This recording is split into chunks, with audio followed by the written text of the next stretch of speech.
Y el neurólogo Javier Moschini nos visita una vez más. Es un placer para nosotros tenerlo en el piso, sobre todo un día como hoy, que va a disertar sobre este tema. Hablamos de estrés, de dolores de cabezas, de jaqueca, todo eso con América.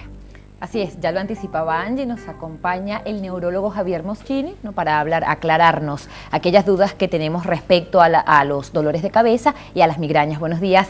Gracias. Buenos días. Muchas gracias por acompañarnos una vez más. Gracias por la invitación. Bueno, en principio, ¿cuál es la diferencia entre un dolor de cabeza y migraña?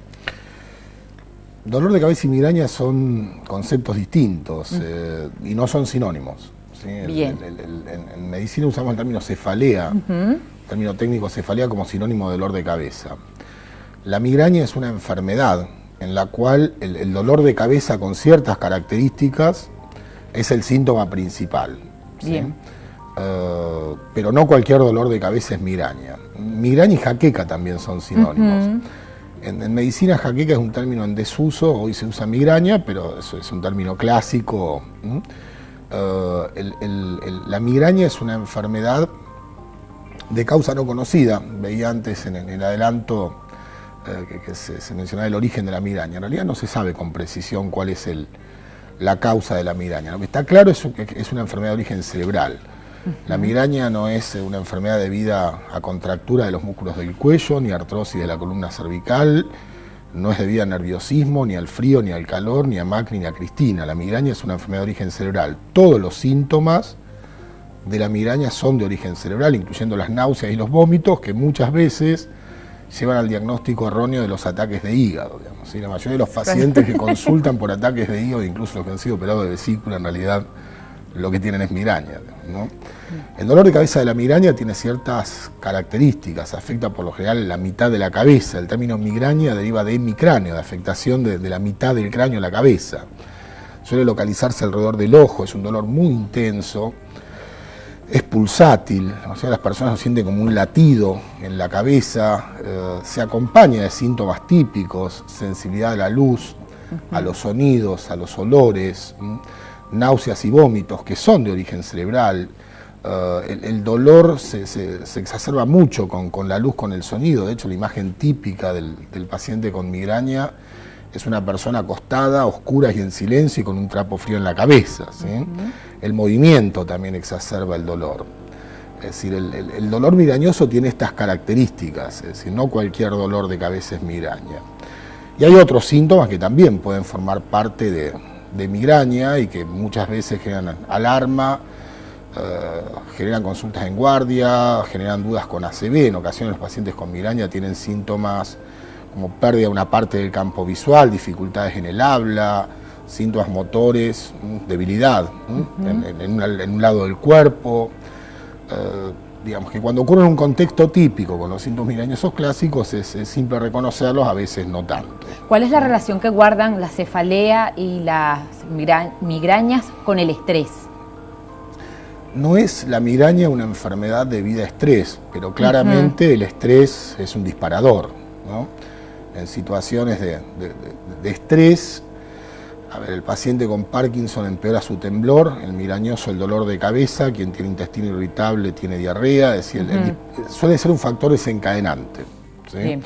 Es muy común que cuando consulte una persona con migraña, porque en los últimos meses ha aumentado la frecuencia de episodios, tiene muchos más días de dolor, es común que esté pasando algún, digamos, un conflicto emocional, ya sea pareja, hijos, trabajo, ¿no? Que la tensión esté en aumento, ¿sí? Pero suele ser un factor desencadenante, disparador, agravante, no la causa de la enfermedad. ¿En qué momento de la vida somos más proclives a sufrir de migrañas? La migraña afecta típicamente a las mujeres jóvenes durante la vida reproductiva. Es una enfermedad muy común, afecta alrededor del 10% de la población general, 1 de cada 10 personas. Afecta al 15-20% del total de las mujeres durante la edad reproductiva, entre, digamos, el desarrollo puberal y la menopausia. También afecta a varones, no tanto, alrededor del 5% del total de los varones jóvenes.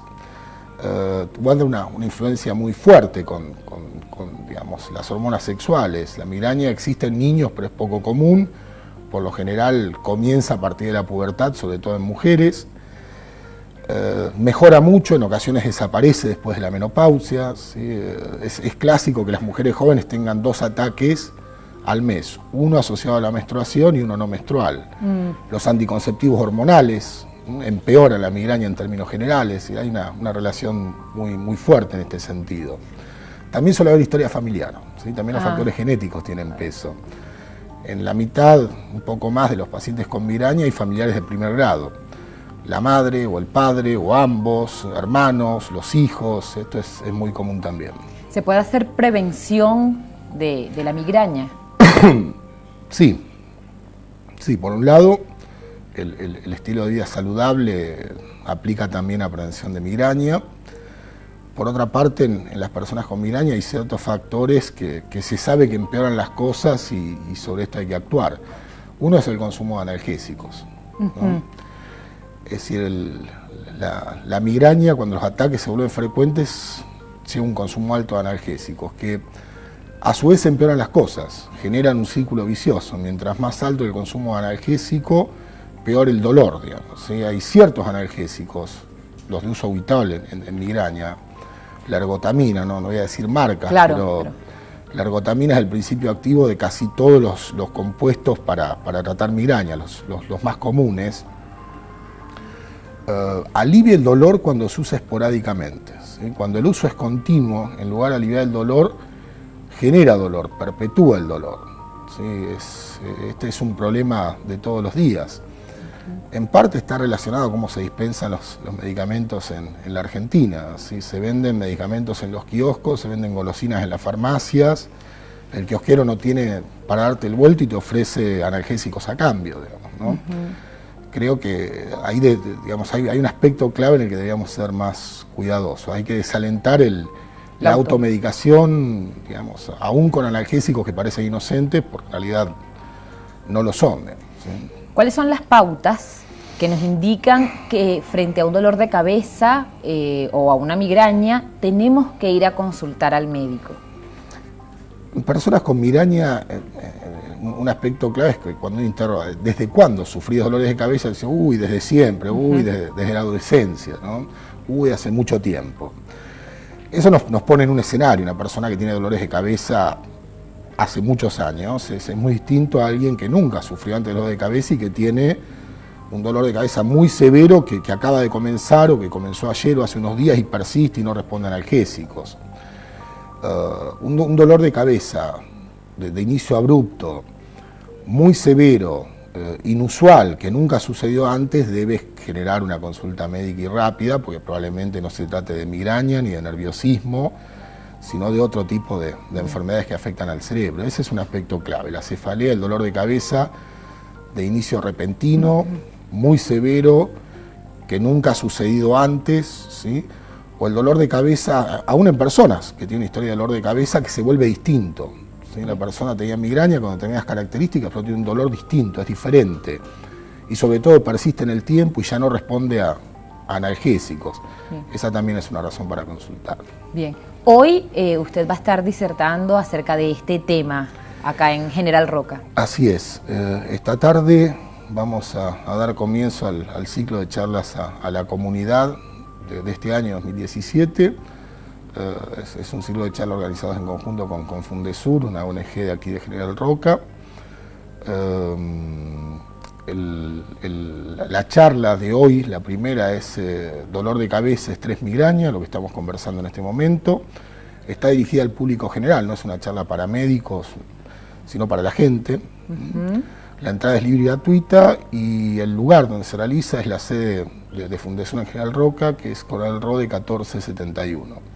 Todas las personas que nos están viendo y están interesadas. Invitados, sí, por supuesto. Ir. Bueno, muchísimas gracias por habernos acompañado una vez más acá en Titulares. Muchísimas gracias a ustedes por la oportunidad.